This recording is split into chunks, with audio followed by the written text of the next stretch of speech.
It's Spoilerin time, the show that is a companion show to Cord Killers. On Cord Killers, we figure out how to watch things. And on Spoilerin time, we talk about the things we've watched. This week, we are going to talk about Star Trek Lower Decks, Season 2, Episode 2, What If, the second episode of Season 1, and Ted Lasso, Season 2, Episode 5. I'm Tom Merritt. He's Brian Brushwood. Dude, I'm so glad to be back to feast upon all of the spoils of our cord-killing revolution. Thank you guys for holding the fort. I'll try not to talk about the things that I wanted to talk about last week and only focus on this week's content, which includes what, Tom? It starts with us. Let's talk about Ted Lasso, Season 2, Episode 5, Rainbow. In this episode, we have a few stories, as usual. Nate wants to get a table at a modest Greek restaurant, but they won't give him the window table until he learns to love himself or something. Rebecca helps him figure that part out. Ted is out there trying to figure out how to motivate the team. And wait, why am I forgetting Ted's storyline suddenly, Brian? Because it was a cliched, overly ham-fisted setup in which he 3 to 5 times explains at the beginning that it's gonna be a rom-com. And if you think this episode's not gonna be a rom-com, let me explain what a rom-com is and what you should expect. Communist. And that you should know that all rom-coms always work out in the end. So even though you might want to feel some tension, you should not feel any tension at all because we're doing a rom-com episode. It's me, Ted Lasso, your narrator. And he asks Roy to help the captain get his mojo back. And the captain... Or to become a coach is what he starts off asking. Well, he wants... that is a secondary part of this, and that's where he uses all the rom-com lines. But the problem he needs Roy to help him solve immediately is getting the captain's mojo back. And Roy does that by taking him to Roy's old stomping grounds where he learned to play soccer and teaching him to love the game again. Honestly, all the things you say are true, and I don't dispute a single one of them. And yet, I loved it. Because I was glad, like, you know what? If you had tried to make me think there was going to be tension and then there wasn't, I probably would have been more upset. But since you put a label on it at the beginning, like, sit back and enjoy, folks, this is a rom-com episode, it played for me. It worked for me. And I really, really, really, really liked the Nate story. I loved this episode. I've loved every episode. I loved everything I've ever seen from Ted Lasso. However, I feel a moral obligation to find the closest thing to a counterpoint to whatever it is you say, Tom. I will point out that it's kind of schlocky. Well, let me. And it's fine that it's schlocky. It's just that that after a episode that set up serious consequences with the Dubai Air, we get a Christmas episode that is nothing but schmaltz. I did a little poking around, and it turns out the Christmas episode was added to pad out the season, Right. so they made it timely. So they put a bottle episode in there, and then on top of that, now we have a second episode where there's just no consequences to telling a global multinational conglomerate to go get bent, and now we're making money from banter. Now I'm willing to suspend disbelief on this one to get through it. But I think it's legitimate to say all candy leads to the dentist. like we've had a lot of candy lately. Now, we talked about we talked about the Christmas episode being something, and not to pad out the season. I think that implies that they had to hit an episode number, which they didn't. No. They added it was they a could have turned in a 10 order. episode season. Right, the way Bill Lawrence told it is they just really wanted to make a Christmas episode, and so they did, and they put it in there. And I don't hold that against them, but you're right. One of the consequences of that is that where in a normal story arc, you could set up the Dubai Air thing and then not treat it the next episode because you're like, oh, we're building a little suspense for what's going to go down with that. It felt like a lot of suspense to the point of like, oh, did they forget about it? Because we haven't even mentioned it in 2 episodes. Which I strongly suspect that if you were to binge it, and we've talked about the benefit that you get from binging something, in a binge, you would not notice this at all. Like, I'm sure it would be like an hour passes and it's like, oh yeah, the bills come due for Dubai Air. And I almost wonder if we're not gonna that is the end of that sponsorship story. Like Or I that's really them appreciate writing that sponsor off the show. I really appreciated almost that this episode, we just come back and they've got the new banter logo everywhere. Like they just leave it up to you to understand they figured out a way, and there would be nothing interesting out of finding 10 or 15 minutes of script to say, who are we going to put in the sponsor slot? Well, there's an app that we have a connection to. Well, maybe we'll do a deal. Oh, don't people love that? Deals. But like, don't you think that Rebecca got off too easy by just saying like, sorry, we're not going to make him we're not going to let him go? 100% yes, Tom. But if that is the price that we have to pay to enter an alternate universe where Apple TV does not have to deal with the entanglement of real companies approving or disapproving of their content, then that is a price I will. Although these aren't real companies. Dubai Air is not real. Wait, Dubai Air is not real? No, you're thinking of. No, it's a fictional company. Who am I thinking of? They're Qatar Air? Emirates. Yes, United Air. Yeah, Emirates. Fly yeah. Emirates, Got it. which Right. is an actual. Okay, well then there's no excuse sponsored. for that, and that's dumb. Now I'm mad. Well, I was not mad before. I don't know. I like if we have a conflict come up with it, then I'm fine putting an egg in the basket of they're gonna get back to it, and these conflicts will arise. Like I saw a take on Twitter over the week that was like, Ted Lasso is just a heartwarming show. Why do we need all the conflict? And it's like, well, that's how you get to that. Is you do need to have conflict so that. Why do we need it to be interesting? Can't it just be people being nice all the time? Why do you got to put all of that salt water in this taffy? Why can't it just be pure sugar? So I'm hoping that these are threads that have been put down for a minute so that we can do the Christmas thing and we can just get like Roy Kent back into the mix. I am willing to say we will come back to these things if they're even worth coming back to. But I also want to hold out the idea that maybe they're not worth coming back to. Here's another one that I would like to know if you think it's worth coming back to. Nate, we've been seeding the idea of Nate being kind of a jerk. You know, now that he's a coach and not just an assistant anymore to the assistant. This episode, while I loved it for the Nate storyline, let that go. Like Nate's no way. No. Hard disagree. That final scene for all we see Nate at the very beginning of the episode. It's very, very clear that all the behavior we've been seeing from Nate up until this point has been him covering up for his deep insecurities for where he's at. And we see the real Nate is still deeply insecure and doesn't know how to assert himself or lead. And we see an arc with him coming to a transformation and willing to step up to that role.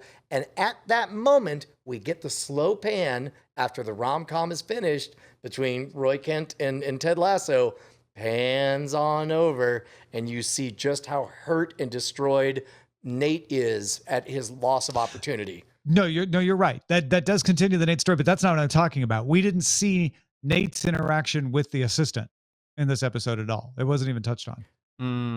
Was it, or am I forgetting? Maybe it was early on, and I'm forgetting. I don't remember that being a thing. But you're right, Tom. I guess what I'm saying is like that specific. We didn't have anything about like, is Nate still a jerk? Did getting the confidence in the restaurant make him not be a jerk and get more confident? Does bringing Roy undermine that? Like none of that was in this episode. So, that's all I'm saying. Sure. Not a huge weakness. It doesn't ruin the episode, but I'm like, oh, but what about that part of the story? Putting a pin in all of the Roy stuff. Wait, can I get one last? Oh, please go ahead. Before we put a pin in, was like that's not just the little guy who is like in conflict. I also think that Coach Beard is also aware of the competition that he's in, and I think even Ted Lasso in that kind of final shot recognizes, oh, I've kind of let someone who is very knowledgeable and skilled at this game into my hen house, and everybody. I don't know about. I think you guys are overreacting to that. No, I think it's great tension. I think that's great. Okay, that's great. I didn't get any of that. I got the Nate thing, but I didn't get anything from Beard or Ted. I think Bryce is likely going to be right about both of those, but I did not, or Beard and Lasso. Sure. But it was not overt. But I it did was... not pick up anything from that of that. Talking about the Roy Kent thing and the rom-com thing, found all of it adorable. It was just adorable. That moment, Roy Kent breaking down on camera, like we're on the outside looking in, and it's like we're not really there, smelling the pitch, and I gotta go, and then and I'm all sorry. of the tropes and stuff. Yeah. I that's what I mean about, like, I'm glad they overdid the rom-comness of it. Yes. Because otherwise it would have felt wrong. But this was like, oh no, they know what they're doing. They're doing this on purpose, and it's funny. I found it funny. Yeah. We could have done without the I gotta go at the very end of him walking away from the TV set. I was like, that's over the line. No, I loved that. I loved that. I loved all of it. Great. I gotta go. You Like, had it me only at works coach because he did that. Yeah. Come on, man.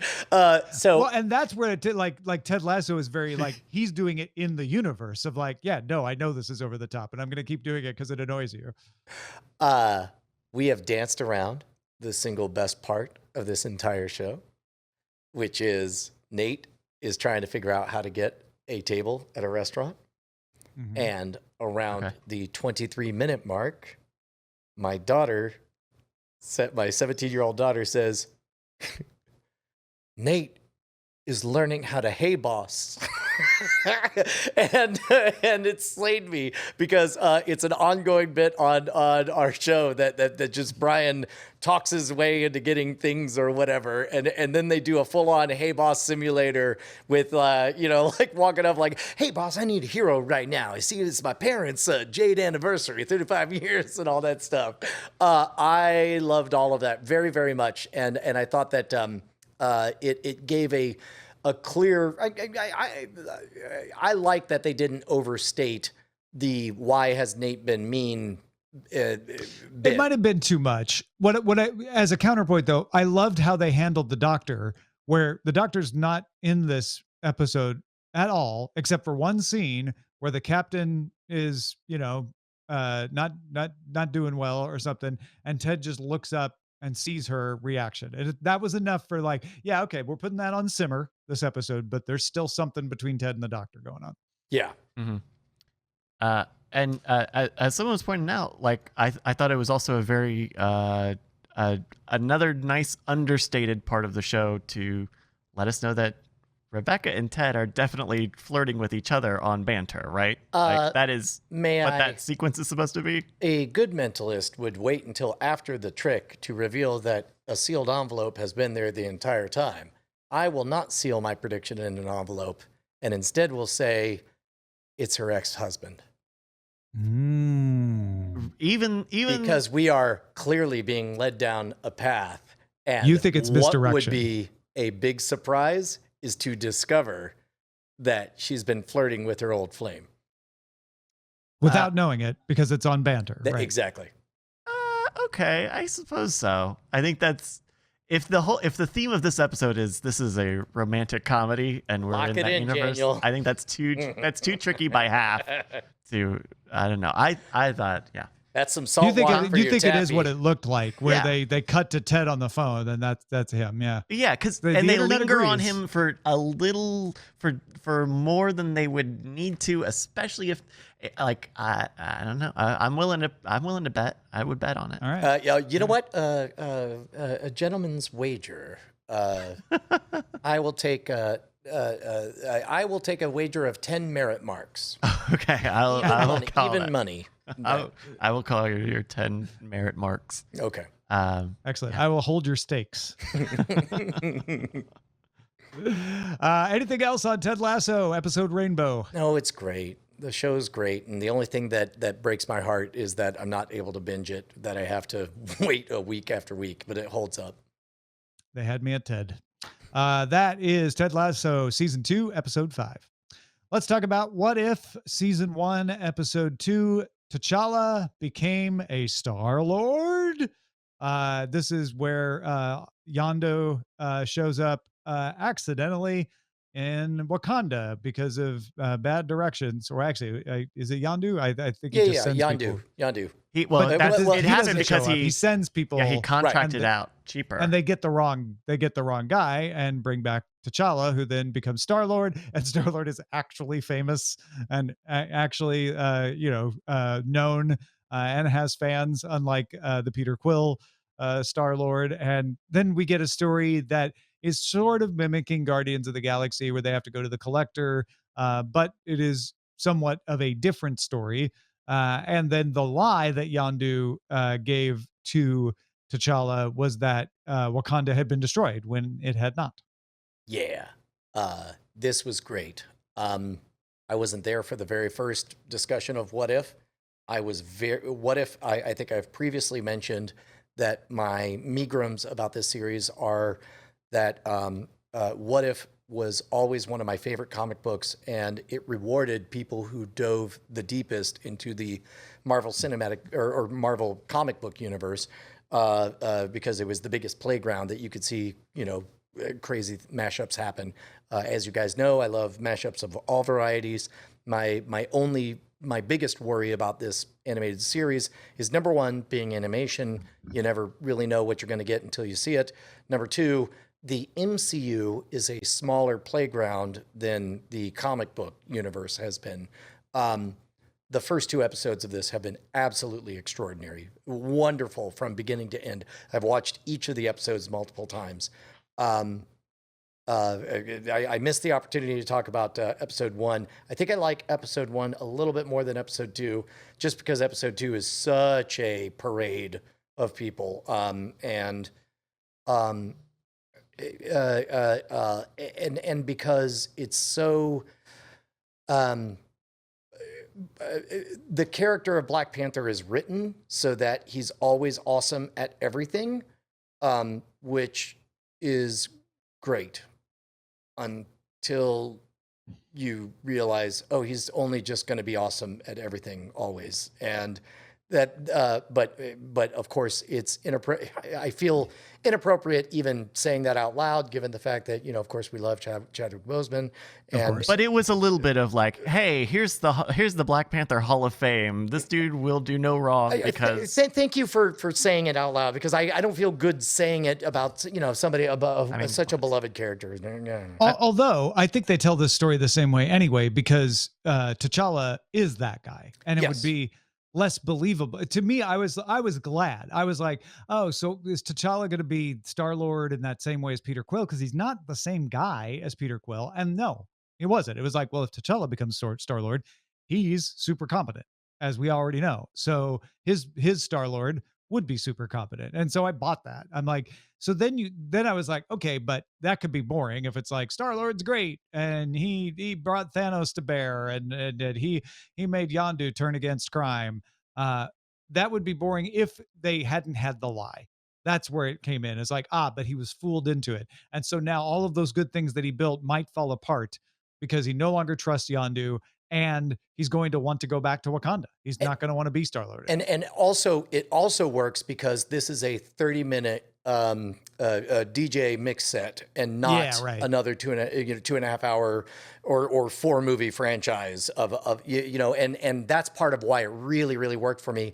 It's both the lie that Yondu gave, and the forgiveness that he gets, when T'Challa covers for him at the family dinner.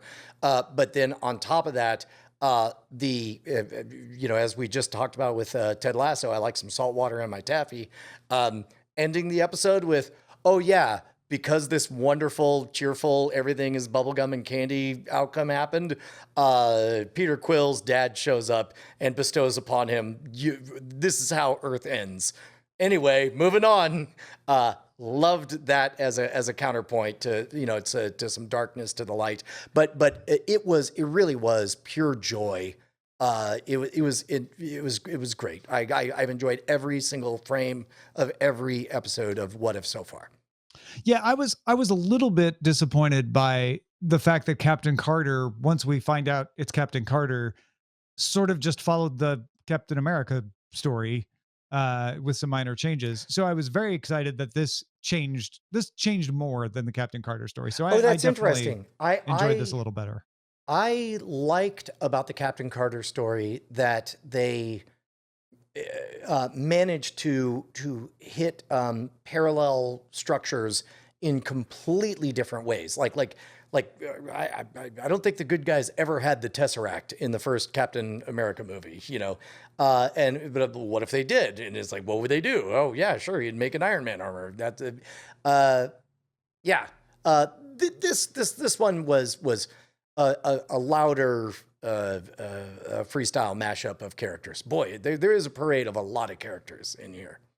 Yeah. The Thanos being a good guy who's So good. constantly going around So as good. your old grandfather who's like, yeah, but I still think, don't call it genocide, but just hear me out. Well, no, but it's random. Genocide would be trying to destroy one culture. Yeah. And he's like, well, you're not wrong, God, Grandpa. Stop it with your theory, Grandpa. Yeah. That's it. Anything else on What If? I only that I hogged all the oxygen. What did you guys think?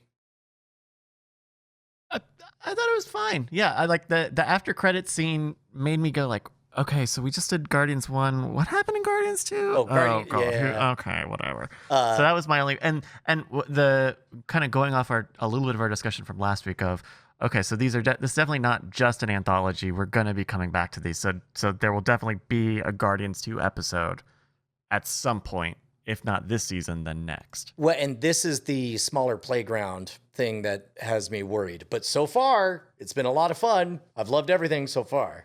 Yeah. That is What If Season 1, Episode 2. Let's talk about Star Trek Lower Decks Season 2, Episode 2. Kayshawn, his eyes open, which is one of the things they gave away in the trailer is that we would get... now I can't remember off the top of my head what the name of the race that speaks like that is. The ones that do Dharmak and Jalad Tanagra. Yeah. The ones that speak only in memes.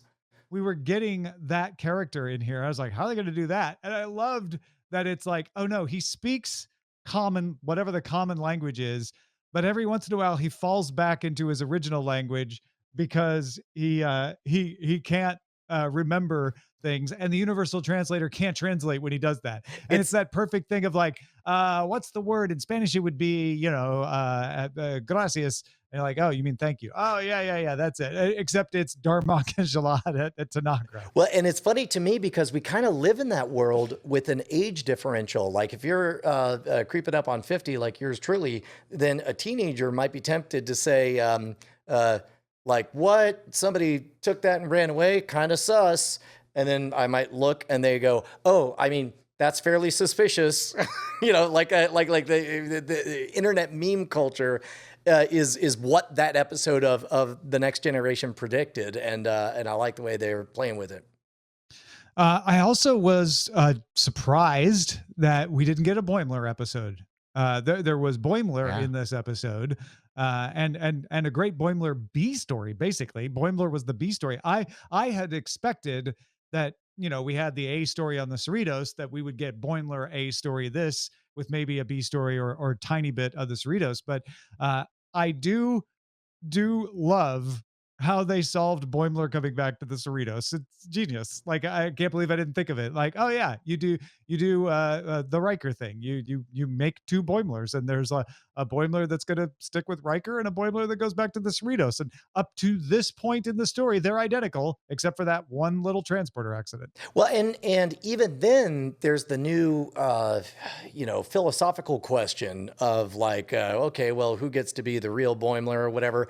And then they solve that with they clearly, through whatever twist of fate, decide among themselves. They each choose their path. And so nobody has to feel guilty. Nobody has to feel jealous. They one of them changes their name. And it's like, yeah, fair dinkum across the board. Although our quote unquote, our Boimler, the one that's going back to the Cerritos, miscalculated and thought they were both going to be demurring. And it was like, oh, I thought we were both doing the thing. And the other one's like, no, but thank you. No, I'm really glad that you're letting me stay. Well, which was very Boimler. I loved that too. Well, and I think that it solves a plot hole where it's like, for those who didn't see the old Next Generation stuff, the Tom Riker stuff. Thomas Riker, yeah. Yeah, like I think I'll go by my middle name. He was a rough and tumble pirate because he was trapped he was corrupted by being abandoned on a planet for 10 years and then trying to come back. This one, they solve all of that where it's like, nope, the two of these are just different enough that one would choose to stay and one would choose to go, and no hard feelings anywhere, and no reason to suspect any of them. Yeah, I mean, all you get is that one of them didn't get transported off, right? So they have a slightly different experience of having to go through the trouble of getting themselves back to Riker's ship. Right. And that's the one that stays with Riker's ship. And to me, it's like, oh yeah, no, there would be just enough difference for one of them to want to stay and the other one want to still go back, because the one who got transported off didn't go through that little extra bit of hardship that bonded them to Riker's crew. Yeah, there's that there's that moment when you quit a job where it's like there's that last straw, and one of them experienced the last straw. He's like, screw it, I want to go back to the Cerritos. And the other one didn't experience that last straw. It is like, yeah, no, I'm cool here. I like the elegance of, and also I like the opportunities and possibilities that it brings into all of this. Meanwhile, we have Ensign Jet Manhaver and the Collector. We have another Collector. Yep. We had a Collector in What If this week, and we have a Collector in this where they have to basically get through a video game map to escape the malfunctioning Collector storage unit that they were trying to help break down. And Manhaver and Tawny Newsom's Ensign Mariner both realize that they are thinking they're expected to lead. And then when they just kind of give up and let other people contribute solutions, they get out of there.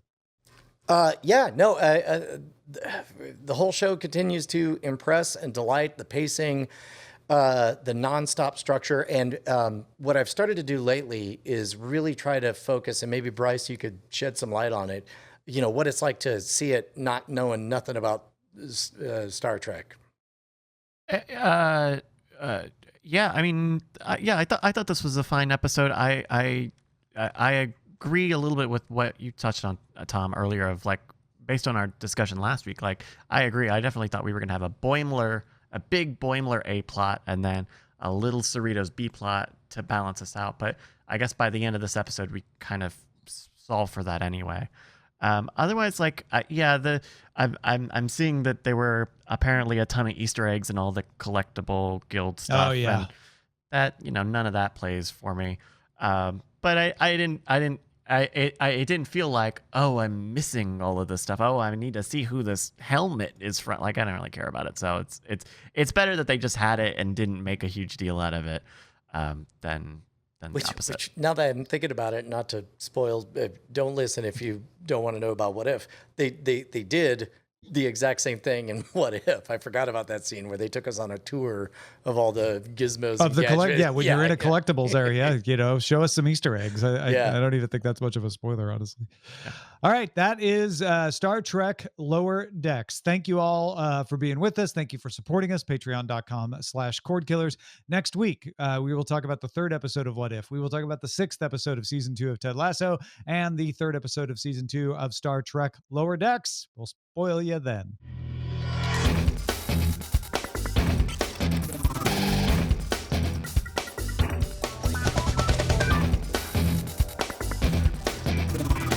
Diamond Club hopes you have enjoyed this program.